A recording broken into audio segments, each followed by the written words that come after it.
Very good morning friends. एक और बहुत इंटरेस्टिंग रूब्रिक आपके साथ शेयर कर रहा हूँ। एक रूब्रिक है noise inclination to make noise.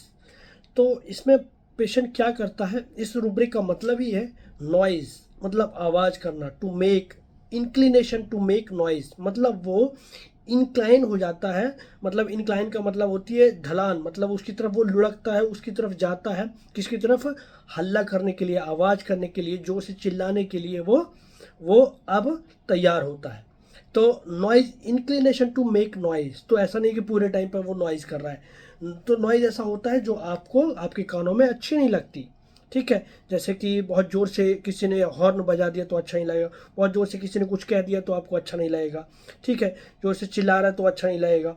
तो ये जो होता है, all these are the noise. अब उसको नॉइज करने की ज़रूरत क्यों पड़ती है? तो noise inclination to make noise मतलब उसको नॉइज करना है।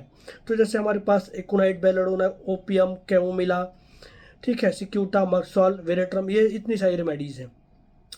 तो मैं आपको ओपीएम का बताता हूँ कि एक पेशेंट आया मेरे पास, वो उसके साथ क्या हुआ था, उसको रीनल स्टोन का पेन था। ठीक है, और पेन पेन हो रहा था, यूरिन आ रही थी, पेन हो रहा था, यूरिन चल रही थी, यूरिन में बर्निंग होती थी।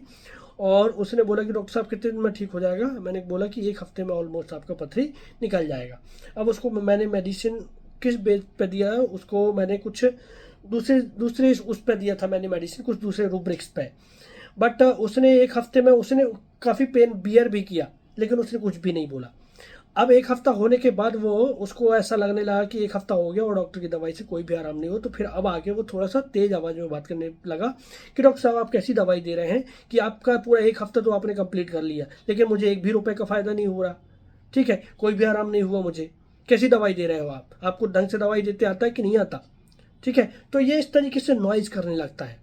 यही होता है नॉइज़, जो आपको अच्छी नहीं लग रही है अब। तो ये पहले क्या करेगा, कंटेंट एंड क्वाइट में रहता है कि आपने बोला उसको, इतना टाइम दे दिया आपने, वो इतने दिन तक दवाई खाएगा। ठीक है, तो वो उसको खाता रहेगा। फिर जब उसको उसके हिसाब से रिजल्ट नहीं मिलता, जो एक्सपेक्टेड टाइम है उसका दिया हुआ टाइम, तब फिर वो चिल्लाना शुरू करता है और नॉइज़ करना शुरू करता है। तो फिर आपको इस तरीके से भी बात कर सकता है। तो यही ओपीएम का एक्स्ट्रा वेगेंस होता है। पहले कंटेंट एंड क्वाइट में रहेगा, फिर यही उसका एक्स्ट्रा वेगेंस होता है, और वो फिर एक्स्ट्रा वेगेंस में जाता है कि अब और ज़्यादा मुझे लगता है कि ये दर्द बर्दाश्त करना पड़ेगा और रिजल्ट भी नहीं आ रहा है। ठीक है, तो इस तरीके से opium noise inclination to make noise में जाता है। इवन बेलाडोना की सेंसिटिविटी इतनी ज़्यादा होती है, आपने अभी दवाई दिया और उसको carried desire to be carried fast में है, उसको जल्दी से ठीक होना है, नहीं मिलता उस टाइम पर रिजल्ट, तो फिर वो noise inclination to noise make करता है। Thank you, thanks for watching.